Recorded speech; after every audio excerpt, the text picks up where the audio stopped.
amigos, como siempre, agradecido con ustedes en un capítulo nuevo de Ecosalud Laboral Voces Seguras. Hoy tenemos un invitado de la casa, Ricardo Villazón, un profesional, un consultor en seguridad industrial y salud ocupacional. Esta persona hoy nos viene a hablar de todos los riesgos asociados en nuestra operación. Cuando hablamos de riesgos, estamos hablando de riesgos mecánicos, riesgos ergonómicos, riesgos químicos, riesgos físicos, en fin, hay una cantidad de riesgos los cuales con Edgardo en esta hermosa entrevista vamos a interiorizar un poco más. Así que quédate ahí pegadito, no te vayas y ya sabes, manito arriba para el me gusta, compartir y hacer un excelente comentario. Así que ya sabes, Edgardo está por llegar. Bueno amigos, y como les decía, siempre Ecosalud Laboral trayendo a nuestra sala, a nuestro programa, personajes profesionales que de verdad nos traen mensajes importantes. Hoy, nuevamente en la sala, nuestro amigo Ricardo Villazón. Ricardo viene a hablarnos hoy de un tema muy importante y es los principales riesgos que amenazan la continuidad del negocio. Ricardo, bienvenido a Ecosalud Laboral Voces Seguras nuevamente. Mil gracias por la invitación, muy buenos días, un saludo especial a la audiencia que nos sigue y bueno, como acabas de contar, vamos a hablar hoy de un tema interesante, fundamental, que no solamente le pega a los trabajadores, sino que le pega pues especialmente a los líderes, a los estrategas de las organizaciones, ¿verdad? Que pues apuntan a mantener su negocio no solamente sostenible, sino sustentable en el tiempo. Correcto. Lo decía al inicio de la grabación, de que veníamos a hablar de los riesgos que están asociados en la operación. Lógicamente vamos a hablar de riesgos mecánicos, vamos a hablar de riesgos eléctricos, vamos a hablar de riesgos ergonómicos. Es una infinidad de riesgos que hay dentro de todo el ámbito laboral, pero que indistintamente de la forma como los queramos llevar allá a nuestra audiencia, lo importante es dejar un mensaje en conocimiento, ¿cierto? Así es. Entonces, cuando hablamos de los principales riesgos que amenazan la continuidad del negocio, hacemos esta asociación de este titular aquí exactamente. Pero antes que nada, debemos hacer la diferenciación entre lo que son las actividades de alto riesgo y las tareas de alto riesgo. En Colombia existe una diferencia, pero digamos muy estrecha entre un término y otro. Y es que básicamente las actividades de alto riesgo son aquellas que en el momento en que se están ejecutando implican la reducción de la expectativa saludable de quien se expone a dicho riesgo. ¿Okay? Y ahí pudiéramos estar hablando, por ejemplo, del manejo de sustancias cancerígenas, personal que trabaja en el sistema penitenciario nuestro, que digamos cuidan a nuestros reclusos. Pudiéramos estar hablando de minería de sopores, tareas relacionadas con la exposición a altas temperaturas. Esas son actividades que reducen la expectativa de vida del trabajador, dado la exposición a dicho factor de riesgo. Eso es lo que conocemos como actividad de alto riesgo. Tareas de alto riesgo son aquellas que durante su ejecución lo que implican es la potencialidad de ocurrencia de un evento mayor, un siniestro mayor. Entonces ahí es donde conjuga el trabajo en altura, el trabajo en espacios confinados, trabajo con electricidad, con otras energías peligrosas, ¿sí? Y en Colombia tenemos un cúmulo de normatividad que, digamos, apalanca y que nos invita a que nosotros le apuntemos no solamente a las tareas de alto riesgo, que son muy comunes y cotidianas, más de lo que uno cree en cualquier tipo de organización, independientemente del negocio, junto con las actividades de alto riesgo. Ricardo, ¿cuál consideras tú que es el mayor desafío para las organizaciones al implementar un programa de gestión de riesgo en actividades como la que trataba de desarrollar? Bueno, Andrés, mira, desafíos muchísimos, pero hay tres que digamos son fundamentales. El primero de ellos, la cultura organizacional. Okay. El segundo, los recursos, porque estos programas pues se financian con recursos propios de la organización. No tenemos organizaciones como en otros países que, digamos, le subsidian a las organizaciones, le subsidian a los pequeños empresarios para este tipo de actividades. Y en tercero, la capacitación. Digamos que esos serían como los tres grandes desafíos de cualquier empresario, de cualquier organización, para jalonar unos muy buenos programas que lo brinden, que le permitan que sus trabajadores usufructen la organización, pero que la usufructen de una manera sana, de una manera segura.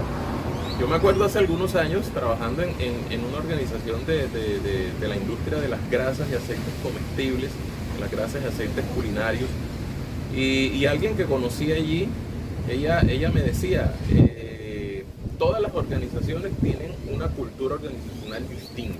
Okay. Porque la población que trabaja en la energía eléctrica es muy diversa, muy diferente a la que trabaja, por ejemplo, en la petrolera, a la que trabaja en la minería, a la que trabaja en hospitales, en educación, etc. Entonces ese es un gran reto porque, digamos, los trabajadores, los mandos medios, los directivos inclusive, sí, le hacen algo de resistencia al cambio. Okay. Siempre hemos escuchado de que los cambios generan traumatismo, que los cambios generan resistencia, y sí, la gente, digamos, muchas veces sienten cierto temor, digamos, salirnos de ese círculo, de ese confort en el que nosotros estamos, para ir de pronto a un sistema más estructurado, más organizado, en donde cada paso de la tarea que nosotros hagamos implica estar pensando siempre en seguridad. Edgardo, hablabas de tu experiencia. Desde esa experiencia, ¿cómo impacta la falta de control adecuado en todos estos riesgos y que eso ayuda a minimizar esa continuidad operativa en esa organización? Ok, estás hablando de pérdidas. Sí, claro. Estamos hablando de pérdidas. Sí, claro. Las pérdidas al final del día redundan en el aumento de los costos. Y nosotros muchas veces estamos, digamos, acostumbrados, gracias a nuestros presaberes. Cuando digo nosotros, me refiero a los seres humanos. Así es. A que la pérdida es algo tangible. ¿Sí? Se desaparecieron 40 cajas que iban camino Barranquilla-Cartagena. Yo veo que se me perdieron las 40 cajas. Que el incendio me produjo el daño en la subestación eléctrica y repotencializar nuevamente la subestación eléctrica me cuesta 80 millones de pesos. O sea, siempre estoy viendo una pérdida tangible. Okay. Pero en muy pocas oportunidades me concentro en dar estudio, análisis, evidenciar esas pérdidas que están ocultas. Y nos acordamos un poquito de la teoría del iceberg, sí, donde la puntita del iceberg es lo que uno solamente ve, pero lo que está oculto debajo de la superficie es mucho más robusto. ¿Qué pasa? Que allí entonces nos vamos a dar de cara con que el año entrante, por ejemplo, la prima que le debo pagar a mi compañía de seguros me aumenta, porque tuve un siniestro mayor el año anterior. ¿Sí?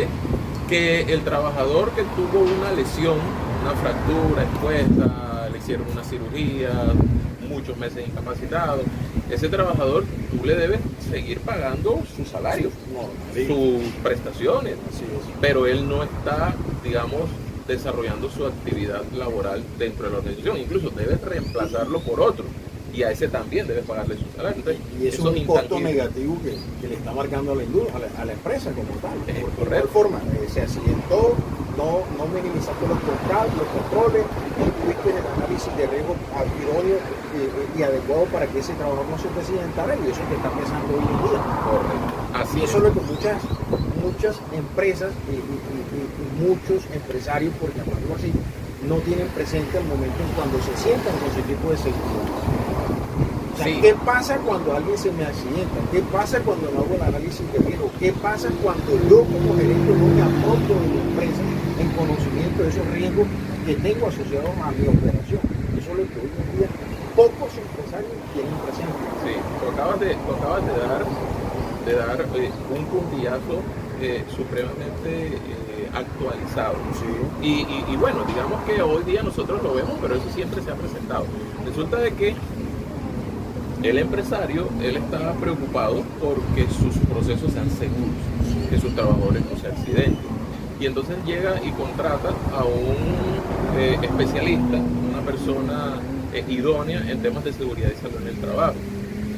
Resulta de que esa persona tiene todo el conocimiento de qué cosas puede hacer para la reducción del riesgo durante, antes y después de la ejecución de esas tareas de alto riesgo. Pero ¿qué sucede? Y volvemos nuevamente a la cultura organizacional. Nos encontramos con personas en la organización que, digamos, se preocupan por el proceso productivo a costa de cualquier cosa. Y en ese orden de ideas descuidamos de pronto al ser. No le damos suficiente capacitación. A pesar de que tenemos un buen programa de capacitación en la organización, muchas veces no le llegamos al 100% de la población realmente expuesta. En algunos casos no le llegamos a los mandos medios, porque los mandos medios son los que al final toman la decisión de la tarea. Y son personas conocedoras de la tarea y tienen esa capacidad de decirle a las personas, hombre, mira, no es por ahí, es por acá, espérate un momentico, vamos a hacer esto, vamos a señalizar, vamos a coordinar, esto lo debo. Eso nos lleva a que el trabajo en prevención debe ser un trabajo en sinergia, en donde todos en conjunto le apuntemos, contratistas, personal directo de la compañía, mandos medios, ingenieros, inclusive el personal de compras. Sí, también.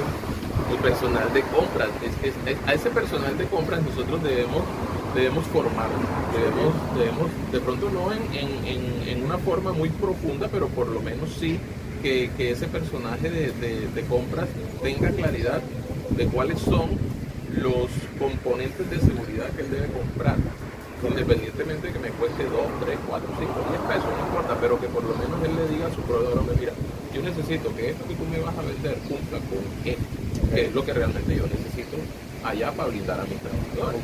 Desde compras, fíjate tú cómo hablamos de la seguridad y sobre el trabajo de equipo.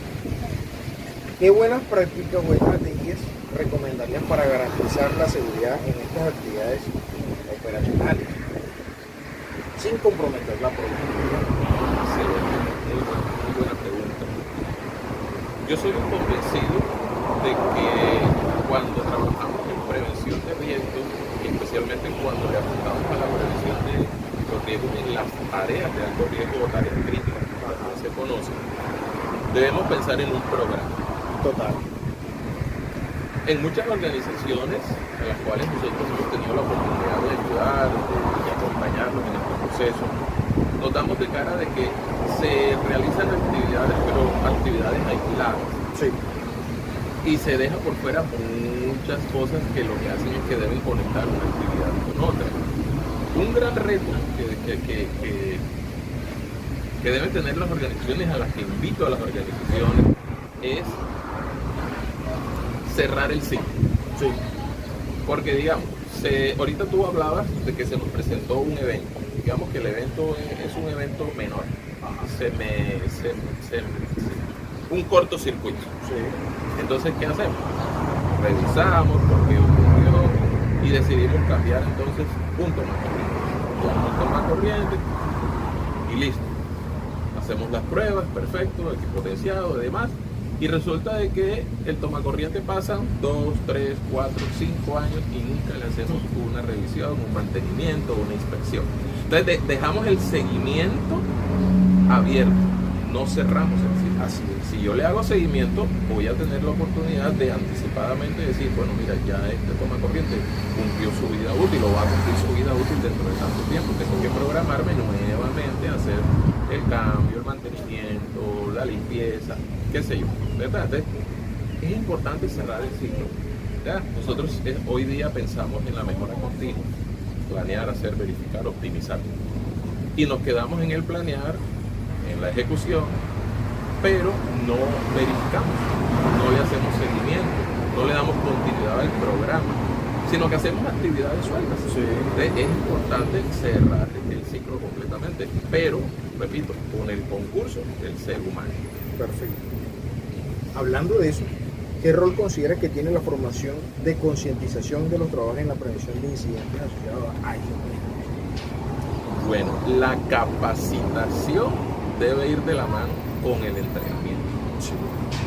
Yo soy un convencido de que la capacitación te da perfil. Claro. entonces el técnico que mandamos a la escuela técnica para que se forme, él viene con mucho conocimiento y en la mayoría de los casos con mucho conocimiento teórico. Sí. Pero ya cuando está en el campo, si nosotros tenemos ese programa en donde un líder no necesariamente tiene que ser el supervisor, no necesariamente tiene que ser el ingeniero, el jefe, el médico en la clínica, no, un líder cualquiera que nosotros le asignemos la tarea de que acompañe a ese trabajador y lo lleve a un lugar en donde sus competencias para la ejecución de esa tarea sean lo suficientemente robustas. Pasa algo curioso con el tema de trabajo en altura, que es una tarea de alto riesgo. Legalmente estamos obligados a que cada 18 meses debemos mandar a nuestros trabajadores a que hagan un reentrenamiento. Y tenemos muy buenos centros de entrenamiento, tenemos muy buenos entrenadores de trabajo en altura en esta ciudad y en Colombia. Y la norma es una norma totalmente aterrizada, sencilla de comprender inclusive. Y se les dicta el curso, se les dicta el entrenamiento y resulta que cuando uno va a la empresa, va al campo y hace como un análisis de cómo están ejecutando el trabajo en altura, encontramos que va en contravía a lo que se le dijo en el entrenamiento. Sí, señor. Entonces ahí es cuando uno dice, bueno, mira, tiene todo el conocimiento teórico. Aquí al interior de la organización, el programa le debe permitir a la organización dar continuidad a eso que recibió él allá en el centro de entrenamiento. Y eso se hace con la práctica.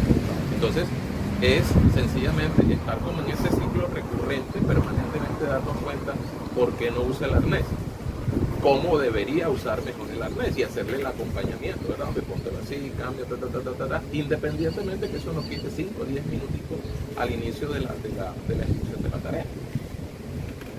Yo tuve una anécdota a raíz del tema de los podcasts, porque un familiar un día cualquiera hablando me decía, hey, ven acá, yo tengo casi 40 y tantos años trabajando en la albañilería y primera vez en mi vida que me entero a raíz de un podcast que yo hice por temas de trabajo en la altura. Por cierto, invito a toda la comunidad que vayan y refresquen con ese programa, con ese podcast, refresquen el tema de trabajo en la altura. Y me dice, yo pensé que el arnés era el mismo para todos. Ojo, el arnés era el mismo para todos. Yo le dije, mira que ¿dónde viste eso? Yo, no, sí, ¿dónde viste eso? No, en el programa ese que tú hiciste con un centro de altura. Y ahí me enteré que, o sea, yo llevo 40 y pico años montándome con arnés, yo no sabía que había arnés para eléctrico, había arnés para todas las tareas. Le dije, es que ese es el ejercicio del podcast que yo estoy haciendo. Por eso siempre trato de traer profesionales idóneos y que tengan la capacidad de poder mandar un verdadero mensaje y que ese mensaje quede en la comunidad. Eso es lo que estamos haciendo hoy en día. Contigo es de glosar y eso. Esto apenas un comienzo de lo que son los riesgos como tal asociados a una operación. Porque esto es un abrebocas de lo que se puede hacer y de lo que podemos hacer y de lo que podemos llevar a una comunidad como el Consalud Laboral. Pero realmente nos tocaría empezar a desglosar riesgo por riesgo. Y esto nos llevaría cualquier cantidad de podcast, porque esto es simplemente como un pequeño ejercicio de la importancia que tienen los riesgos de una operación. Ahora, hablemos de la parte tecnológica, hablemos de la parte de esas herramientas metodológicas emergentes que me permiten monitorear y mitigar eficazmente el riesgo asociado en esas operaciones como tal. Bueno, mira, nosotros comenzamos en esto de la seguridad de la trabajo por ahí en el año 1995 y tenemos la fortuna de haber crecido con el desarrollo de la seguridad de la salud del trabajo. Hoy día nosotros encontramos muchas herramientas, ¿sí? La inteligencia artificial, la georreferenciación, el uso de drones para hacer inspecciones. Total. Estos días alguien me decía, hombre, mira, tengo almacenados mis tanques de concentrado. Resulta de que en la parte de arriba de esos 4 filas de tanques yo necesito visualizar cómo está eso, ¿verdad? Y mira que alguien me ofreció el servicio de un dron para que lo pueda hacer desde el piso y me estoy ahorrando la exposición de mis trabajadores allá arriba, una potencial caída, el impacto contra, inclusive el volcamiento de la carga. Y yo le decía, es que es así, o sea, ya no existe la necesidad de que uno tenga que buscar una escalera tipo avión, subirse, firmar el permiso, colocarse los equipos, etc. Y reducimos la exposición a un ¿verdad? Los ergónomos. Sí. Tenemos algunos amigos ergónomos aquí en la ciudad, gracias a Dios.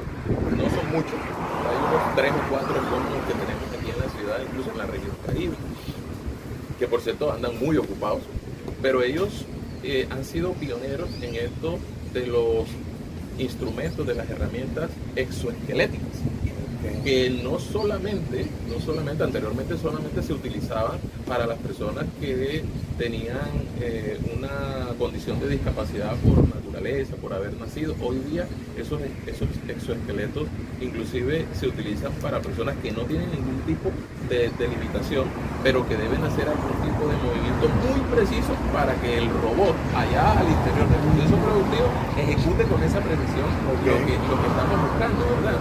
Entonces, digamos que tecnológicamente tenemos muchas herramientas, de las cuales nosotros podemos echar mano. Andrés, ¿implica financiación? Sí, implica financiación, pero posiblemente la financiación de entrada puede que sea un poco costosa. El tema es todo el retorno de la inversión que el empresario recibe, de pronto no en dinero, pero sí en servicios, en reducción de riesgos, en reducción de exposición de su gente al momento de estar allí. La Policía Nacional utiliza perros robots para poder detectar el tema de los explosivos. Ya no utilizan al ser humano, ni al canino, ¿verdad? Sino que utilizamos una herramienta tecnológica y el técnico en explosivos desde acá, a través de sus controles, evidencia muy fácilmente si se trata de un artefacto explosivo, inclusive qué podría hacer para inactivarlo. Entonces sí, en temas tecnológicos tenemos muchas oportunidades. Aquí lo importante es hacer una muy buena investigación de cuál es la herramienta que realmente necesito y poder entrenar a mi gente, porque es que también me resultaría costoso tener que estar alquilando equipos cada vez que yo vaya a hacer el proceso. Adquiero mi equipo, formo a mi personal, le genero la competencia certificada inclusive.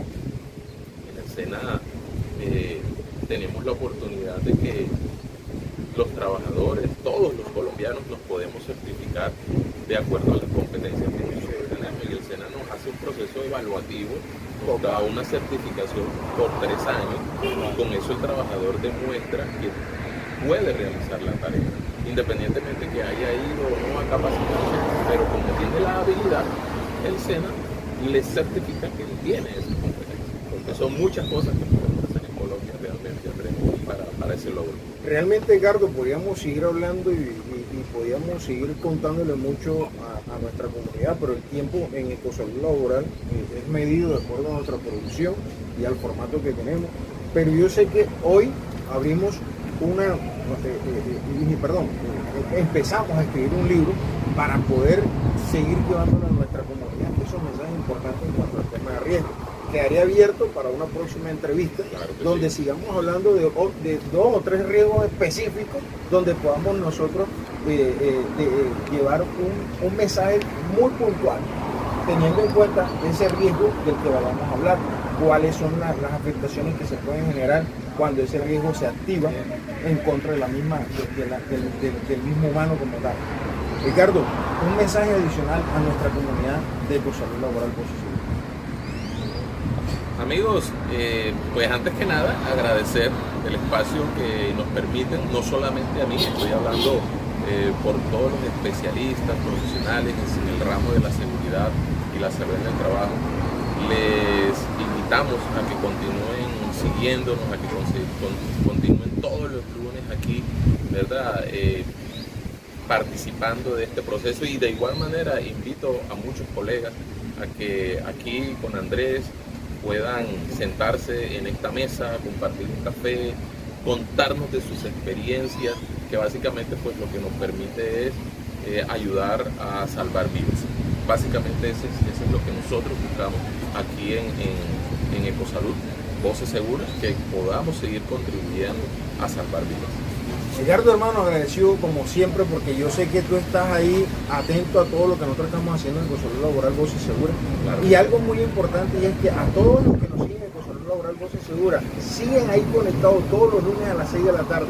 Recuerden compartir, recuerden dejar su comentario, y algo muy importante, manito arriba, el me gusta, que eso nos hace visible en todas América y en todo el mundo como tal. Amigos, un abrazo, se les quiere.